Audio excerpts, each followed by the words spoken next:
My name is Drew, and I am a psychotherapist in New York City. And this is 4x4. 4 things every Enneagram 4 needs to know about a specific topic given by a 4. And today we're going to be combining the 4s and the 1s, and I am doing this not from New York City, which all you 4s who follow me would know that almost everything I do is from the same seat in my office/apartment in New York City. But today I'm coming to you from 6,000 degrees above sea level in Saas-Fee, Switzerland. Switzerland is kind of the home of the 1s. You know, if the 4s are synonymous with the French Parisian culture of this kind of artistic expression and elitism, well, the Swiss are the timekeepers, very ordered, very diligent. They are often connected with banking, you know, numbers and making sure everything is in its right place and correct. Right. Perfect. You 1s know what I'm talking about. Right when I got off the bus, I told this little story when I got here to you Enneagram 1s in the overview. I get right off the train from Milan. I love Milan. I love Rome. Italy is one of my favorite places. I've been there 4 or 5 times, but I've also been to Switzerland 4 or 5 times. And the Swiss are so different. I get off the train and I'm trying to find the right bus to get into the Alps here, into the mountains. And it took a little while to figure out which one. And it seemed like it was going to come in 40 minutes. But then there was this one that was going to leave in 1 minute. And I rushed up to it. And the guy who was driving the bus just had this look of disgust on his head. The reason I say that is because we were wearing masks because it's COVID time still. And you could see in his eyes just this like, get the hell on the bus. I have time to keep. We are time-oriented people. We don't screw with time. So he actually yelled twice, let's go, let's go. And both times I got this devastating sense of shame, which you 4s can understand, getting on the bus and everybody staring at me. So I made a joke. Everybody kind of sort of laughed, eased up. Luckily, we were all wearing masks, so the shame was diminished. But I like to say this.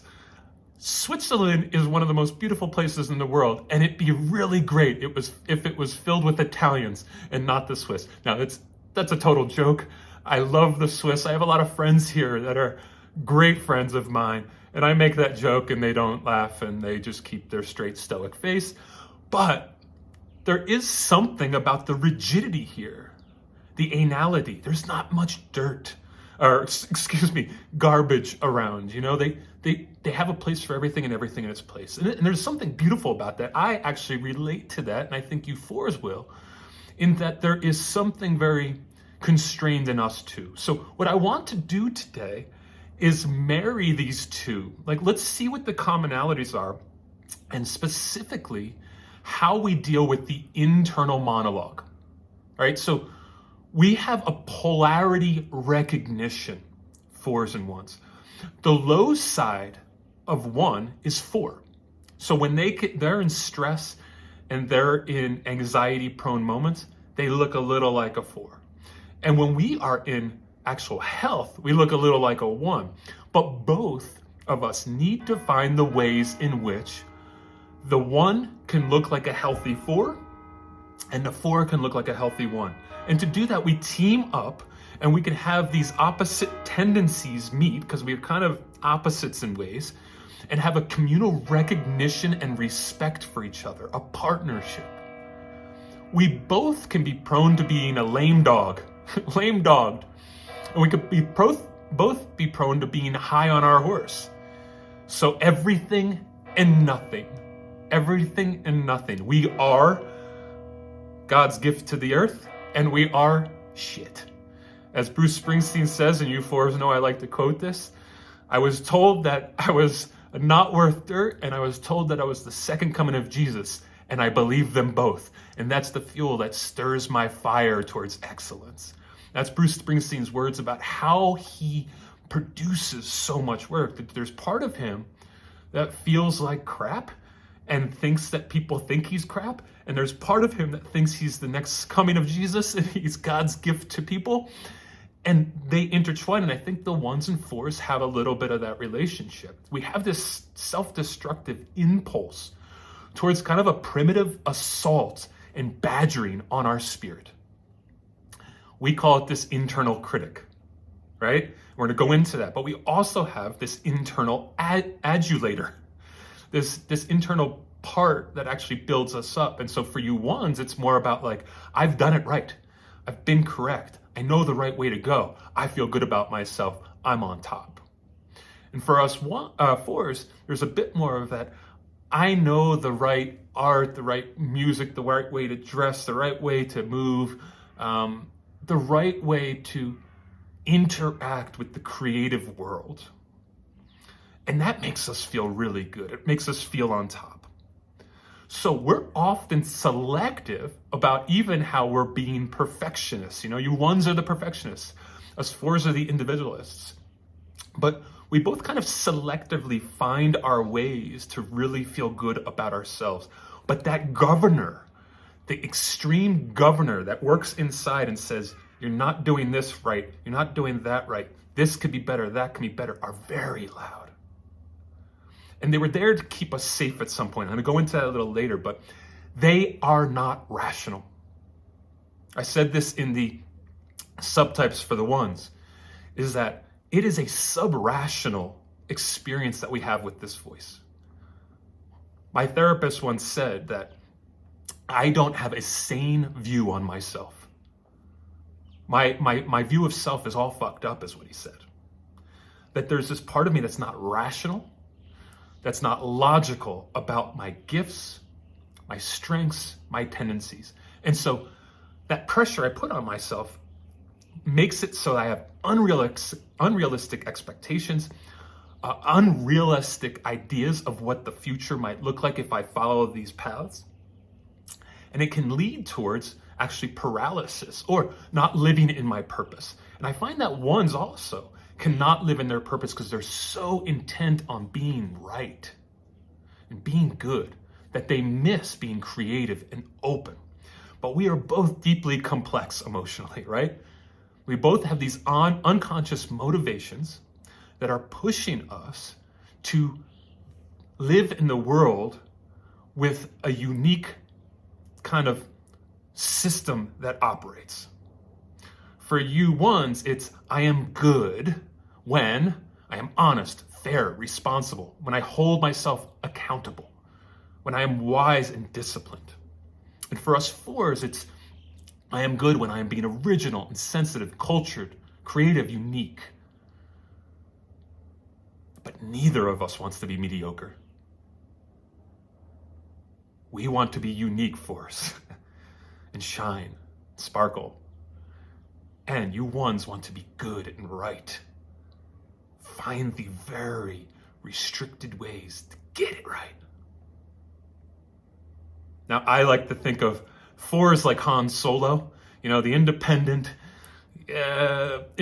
sometimes impulsive, creative ways of finding their way around the structures that are there and finding their own path, their own open world. And then you ones are kind of like Luke Skywalker. You follow the rules, you do it right, you get the right mentorship, you get the right wisdoms. So in that though, neither of us want anything trite to be told to us about how this world works. Trite wisdoms, trite feedback, trite, what I'd say is advice doesn't work for either of us. We need something that fits us right. So I'm going to hopefully speak to both of us today and find those angles so that we can both thrive and live towards that purpose. When the fours are a bit overwhelmed with imagination, dreaminess, that dreamy delirium that I talk about in other episodes, that part of us that gets paralyzed by the grandiosity, that gets in the way of our purpose. And for you ones, not being creative enough, not being loose and free and carefree, and kind of leaning towards your 7 or your 4 to find creative expression of self leads you to not be as purposeful. So I hope you go on this journey with me. Again, my name is Drew. If you want to do work with me, ultimately, one-on-one, long-term or short-term or just one-time consultation, get in touch with me. I got my socials here. I hope you subscribe. And you can also reach out to me on my website at drewnewkirk.com or drew@drewnewkirk.com. All right, guys, let's go on this deep dive into the fours and the ones. And I am going to hopefully use the backdrop of Switzerland to inspire both you fours and ones to get into your feels a bit, to like get in touch with the beauty of this world. And so it won't just be me talking the whole time with me on camera. There will be some actual background of Switzerland that can inspire us. I think with the overview of the one and the subtypes of the one, I did the same thing. So hopefully in the last 5 to 10 days, I caught enough images to inspire us. Okay, guys, let's jump into it. All right. Well, when we're talking about the Enneagram 4s and 1s in connection, one part always has to be devoted here to us 4s' high side is 1. When we are healthy, not as stressed, secure, we have a good 1 component in us. And we move towards that in our little triangle. When we are in our weakened state, we look a little like a 2, and we have to work on that too to really understand how the 2 part of us can be developed as well.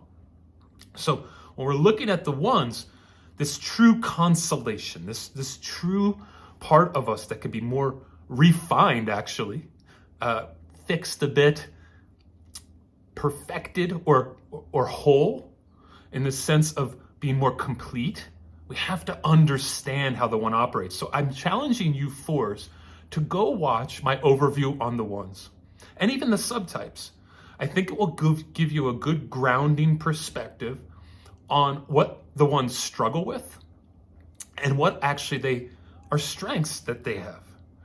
So we know that a 4 in stress will probably overshare, maybe not you self-preservers, but we might get a little needy, a little depressed and melancholy, self-destructive at times and overly subjective, overly consumed with how we see it, what it is for us. That depression or that anxiety that is provoked by being in a bad place can lead us towards real movement away from our purpose. Now, 1s at their worst can have standards that are too high, to be inflexible, to be too rigid, uptight, like physically tight.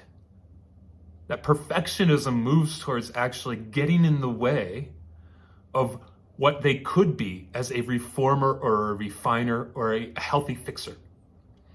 And their dogmatic perspectives, their vigilance about what they think is right, can get in the way of relationships. And so they're not heard as well.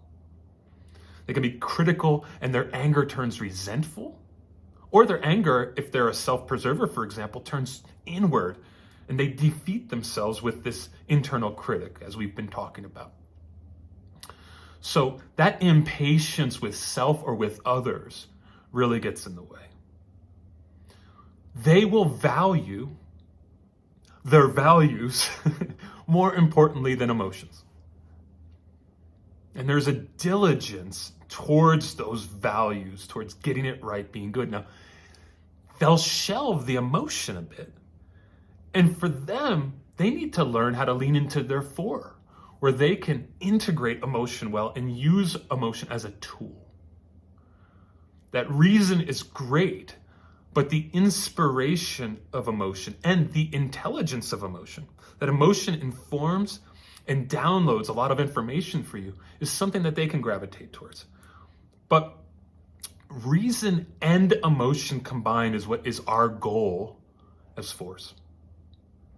To blend the reason and the logic and the discipline and the doing of a 1 with this emotion and creative spirit that we have. Now, in extremes, like I said, a 1 can be rigid, a 1 could be have that polarity that moves them towards, disconnection with others because of how tight they can be.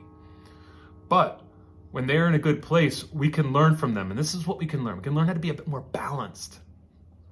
Make our chaotic emotions a bit more rational. And be tamed and have a bit more self-control. Refined, productive, and add form. I think the beauty of Switzerland is there is form and structure to things. Now, they might be a bit tight and not creative enough, but when we add form to this expansive kind of like world that we have inside of us, we can really move from inaction or thought, dreaminess to action. So we have to get on that action train from fantasy and dreams to doing.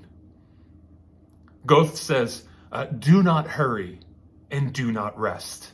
And I think this is a good thing for a 4 to be thinking about. Do not hurry, because creative work takes time and diligence. But do not rest. Move into action.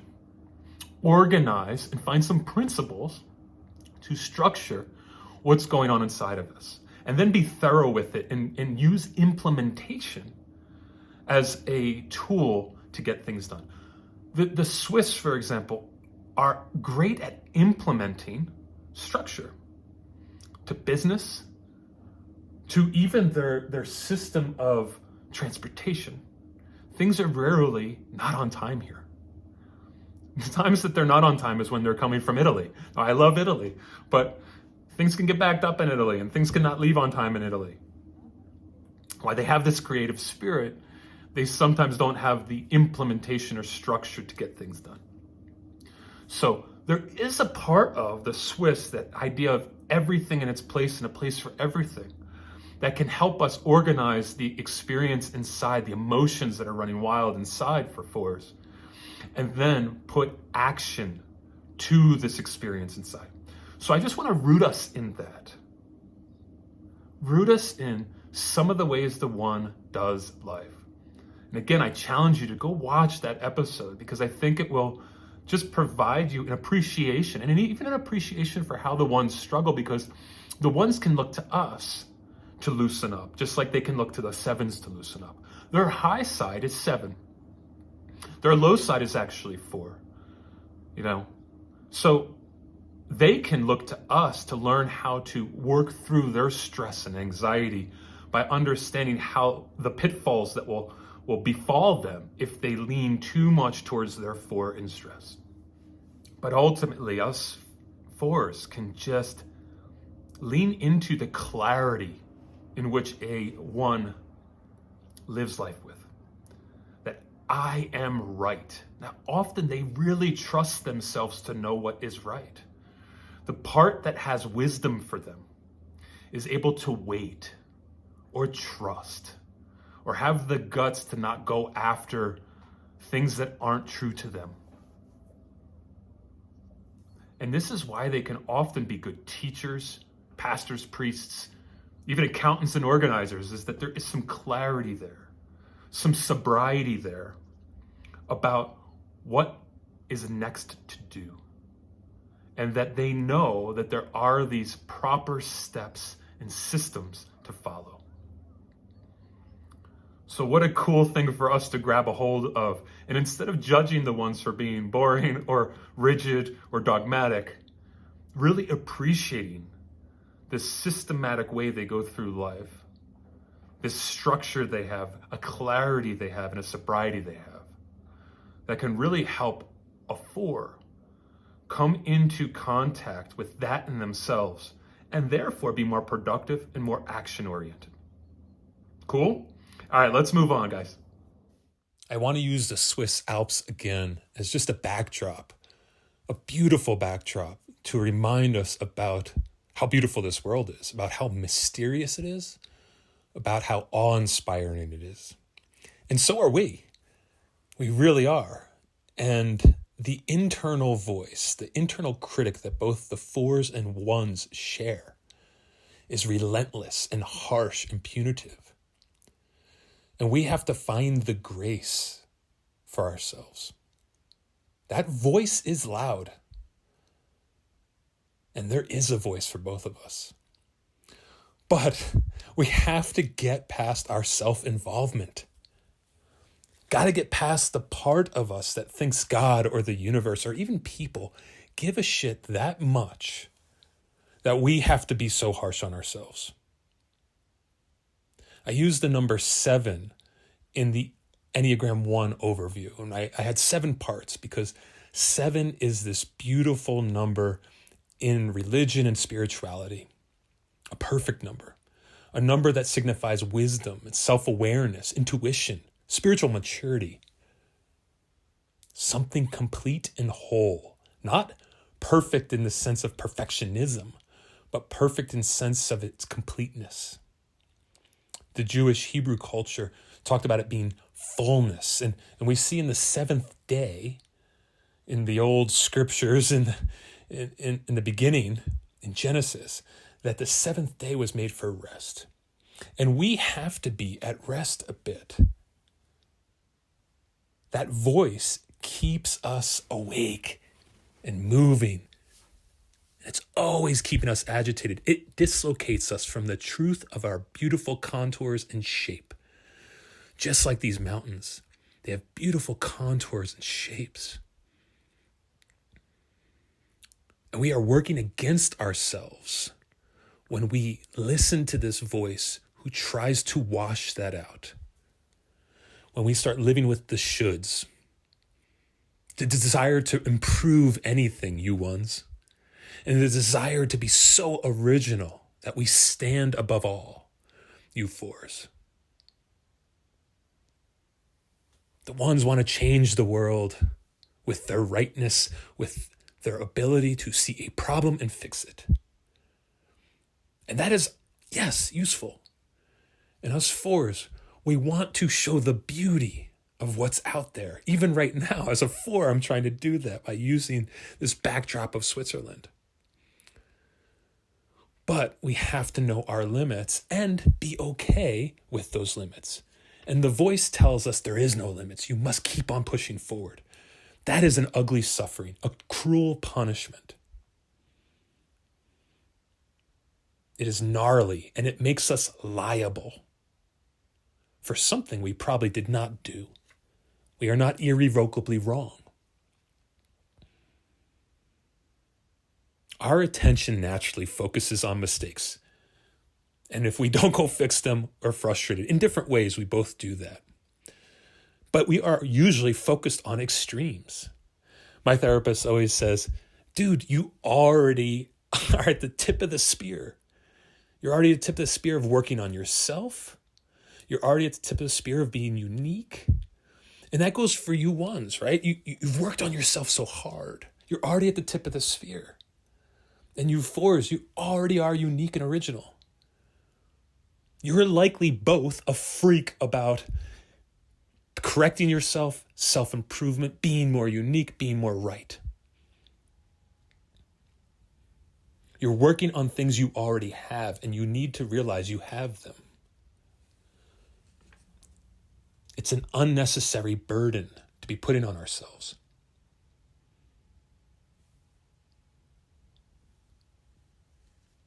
So,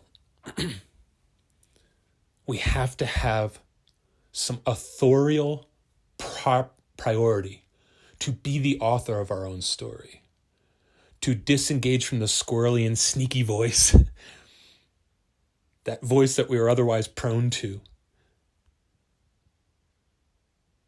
that voice that makes some deep psychological wounds within a side of us. In fact, there's neural pathways that are being formed and have been formed since the beginning that are self-negating. You know, we wish we could lobotomize that, but in a sense, we have to actually either make friends with it or talk it down. Talk it down with rationality, and you ones have rationality. It's good for you to talk to yourself with some rational, non-crazy internal voice stuff that says, no. This is wrong. I'm right here. And I'm right about me. And I am worthy. I am actually on the right path. Prioritize your aptitudes, your focused awareness on self that is actually pretty great. Now, these voices worked for us in the past. They just did. I mean, I know in my own life, there was a point at which I felt really, really out of place, that I didn't fit in, and that I needed to work doubly hard to become special. And it worked at some level. I found ways to really flourish in this world. So the voice that was pushing me, that was saying, you're not unique enough, you don't have what it takes, you won't arrive, really worked for me. For you ones, that voice might have protected you from a very tough environment in which you had to perform well, do the right things, otherwise there was something that wasn't going to be given to you. And so you did those things and it worked for you. And now it's not for both of us. It has diminishing results. It doesn't have enough carbs. It's just sugary. It's not fuel that really helps us. So now we have to attend to the kind and gentle voice, to cede to that generous voice, because the cruel punishments, the oppressiveness, pulls our hearts down. And if we can dethrone that voice, then we can be insanely open to what's next. And that's the goal. This voice gets in the way of the true self, and the true self is the goal. The true self that is able to flourish and be free and be spontaneous and unique and also disciplined and poised and all of those things.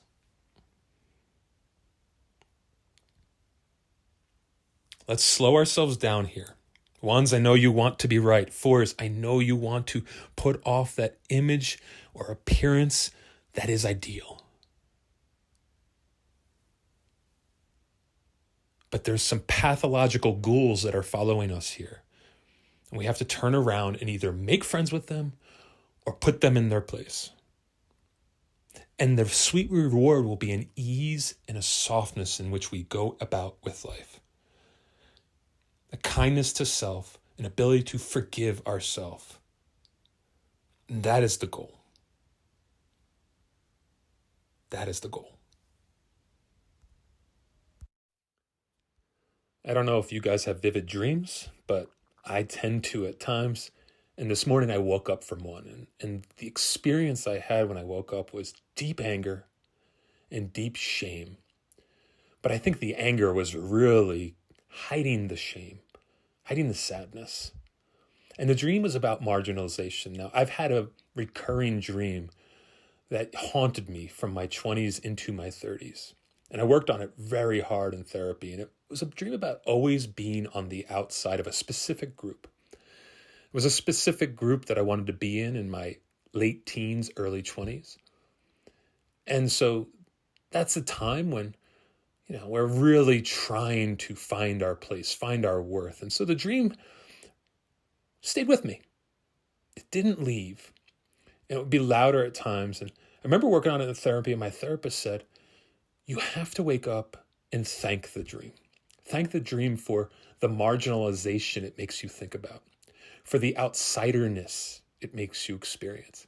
Because your clients, your friends, your family, they've all experienced this outsiderness at some point in their life, if not regularly.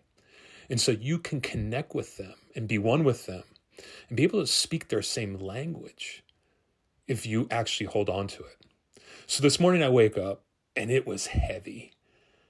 It was a total different dream than I had in the past, but it was this new version. And I was pissed off because I wanted to be on the inside.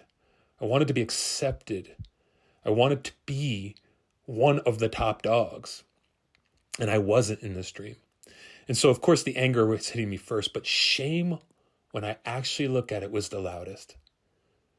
And so fours feel shame so deeply. But ones, you guys tend to feel guilt very deeply. And people get these mixed up a bit. Shame is this idea that something is wrong with me. I am inherently broken. Where guilt is, I've done something wrong. I'm inherently bad. But in both cases, we have a superior capacity for dissatisfaction with self. In many ways, it makes the 4 very creative because of this dissatisfaction with self. The feelings of isolation and rejection, self-doubt and despair and humiliation actually gets fueled into creative pursuits. And for you ones, this idea that I am not doing it right, I'm getting it wrong, I've been bad, actually can make you really strong leaders, activists for causes, that you can move towards putting that fuel into something that makes change. Now, of course, for both of us, this in extremes is unhealthy. And to be honest, shame should only have a slight place in life for minor corrections. And same with guilt, especially when we're trying so hard already. Now, I know in a sense that shame has made me not too much, not over the top. It's allowed me to pull back from being too much me, too much Drew. As my friends say, that was too much Drew Dog. We like Drew Dog, but not too much Drew Dog. And so sometimes you ones also have to feel a little bit of guilt so that you can course correct. Now, shame for us, especially us 2s, 3s, and 4s in the heart triad, well, it is about identity and our identity being threatened. So when we feel compromised, we have to figure out what to do. Do we double down on this identity? Do we create a new identity? What is our true identity? We have to ask ourselves in that moment where shame is being brought to the surface. Because it is questioning our very worth and presence on this universe. We will think ourselves unlovable in that moment, and therefore the image that we've created is not good enough. So, do we discard that image? What do we do with it? I wake up from that dream, and there's part of me that feels like that outsider and marginalized, and I start wondering, how do I create something bigger to get into that group, even though it was a dream?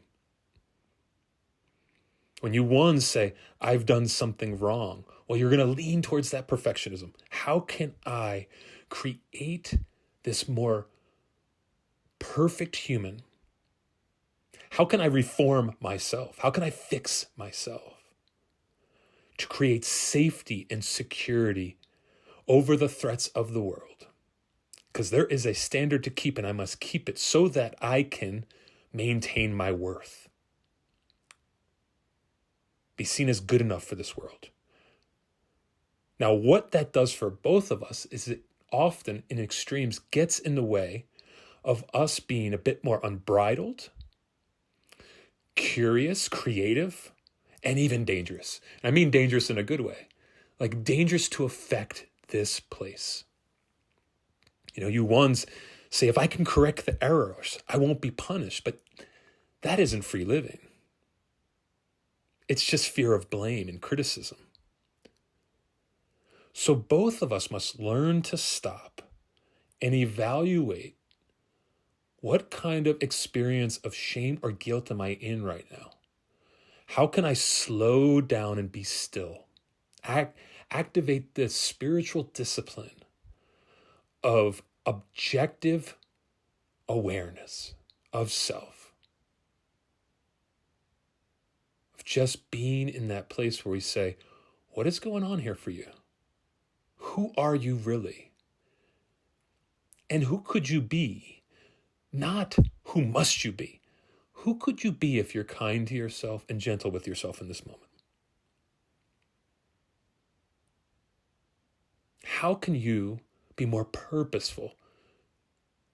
We can both get in the way of our purpose. For the 4, it's grandiosity and imagination. It gets too big. Our sights are too far out and too grandiose. And that gets in the way of our purpose of just being a person who does the next step. For you ones, this idea that I must be good gets in the way of you touching the more open spaces of creativity that allow you to be fun, curious, and explorative of the things that are unique inside of you that actually create purpose. The other just creates somebody proficient that does the job well and does it right. It's not unique enough. And this is where we share together these crossovers, where the 4 can be a bit more disciplined and practical. And you ones can be a bit more creative and open to new experiences. Cool? All right, I'm going to move towards closing us out, but I hope you enjoyed this backdrop and enjoyed Switzerland a little bit more. The home of the ones. All right, you ones, I'm going to go after you a little bit here. When you guys are in a healthy place, you do have a good dose of 4 in you. Now, while it's your low side, you still have to work on that side specifically and intentionally. Now, some people would say that when you're working on the low and high side, these true constellations and false constellations, that you go to your high side first, your 7 in your case, and really develop it. Try to lean into it. And I would agree. And then secondarily, you lean into your low side and try to understand it. So for me, for example, as a 4, it is important for me to lean into my 1 first to really understand it and develop it. Because this is where thriving will come in. But that secondary thriving is to look at the 2. That's our false constellation. When we are in stress, 4s can really get needy or need to help others. We can look like the worst parts of a 2. Now, what we need to do is understand how to be the best parts of a 2. Giving, caring, being able to set appropriate boundaries, being able to both feel emotion, but also be connected with empathy and compassion for others and not be so obsessed with self and individualistic. So for you, leaning into your 4 and developing your 4 is really crucial, because this is going to help you deal with emotions. It's going to help you deal with your creative side and getting it more expressed, finding more room to be free with your creative expression. And this, I think, as I've repeated over and over, will help you lean into more purpose. 4s, it might take a while for them to know how to kind of find the specific way they're going to be purposeful in life. And the reason I think they're late bloomers is because there's so much emotion going on and so many interests and passions and sparks of inspiration inside of them that it can take many years for them to develop that 1 part, that disciplined, organized part, that organizes all these interests and passions and emotions to then start doing things with them. So I ask people to find that 1 or 2 sentences in life to help them express what their purpose is. I've told people in the past in these videos and in other episodes that my purpose is to help people understand things about themselves they didn't know they wanted to know. Okay? To help people understand things about themselves they didn't know they wanted to know. It took me a while to find out how to structure that sentence, to make it tight and concise. That's me leaning into the 1.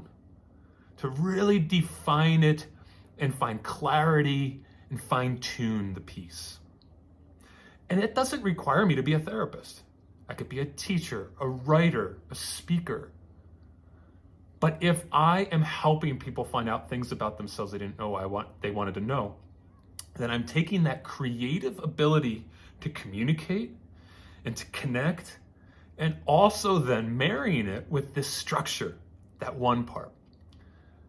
So you ones can actually learn from us how to develop a bit more awareness of what are the interests and passions you have inside of you. What are the things you love?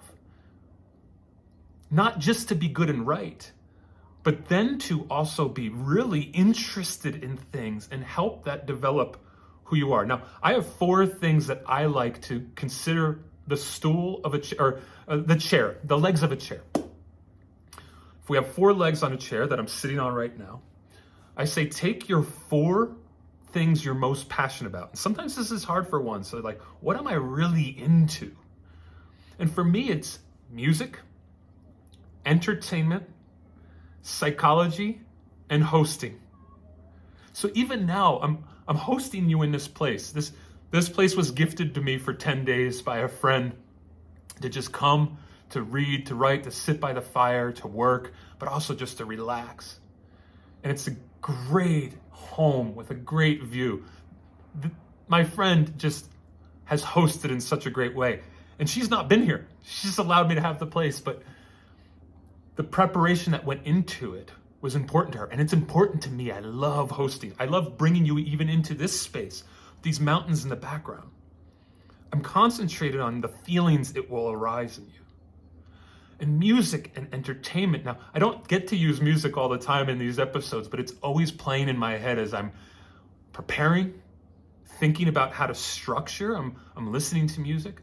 And entertainment, there is a kind of an entertaining quality here. And then that hosting and that psychology coming together. How can I not just give you information, but how can I also help you know how to take this and utilize it? And that's what great psychology does. So let's look at a little bit of the ways the 4 can help. Like, we can live in the gray. It's harder for you guys. You're a bit more black and white, and you can learn from us how to be more creative with information and also live with ambiguity. 4s are both end thinkers. We kind of like pull in everything and try to understand how it's all working together. We don't make as many boxes and compartments for things. That's why it can be hard, and that's why sometimes we can be late bloomers. But you guys are a bit more black and white. Mystery is harder for you. You want clarity. So you can learn from us how to be a bit more natural with complexity, tap into that creativity and the sensitivity about complexity, that people are complex and we can't look at them as simple. And our ability to take the complex and make art out of it. We don't follow the rules in the same way as most people. We let the rules be the rules for other people, and we kind of giggle and laugh at conformity. We don't have narrow lanes. And in fact, our lanes have to become more narrow. We have emotional and creative highways with many lanes, and we have to actually find out how to veer off them. Like, you guys help us with that. So to do that, you have to think badly or uniquely, or think in layers a bit. That's your challenge. I like to tell ones to sin boldly. You must see that you are not that good. You don't have to be the good boy or the good girl. You don't have to be clean, polished, ordered, and focused. And therefore, you can tap into not just what do I need to do right, but how can I do it with uniqueness and creativity and sensitivity to be more empathic. That would require a lot of vulnerability for you guys. The light has to shine on your weak spots, just as the sun is coming up right now and shining on the camera. You must be seen, and you must look in the mirror and understand that perfection doesn't have to be assaultive on your system. That more so completeness and wholeness for you will be integrating the 4 and the 7 into your system a bit more.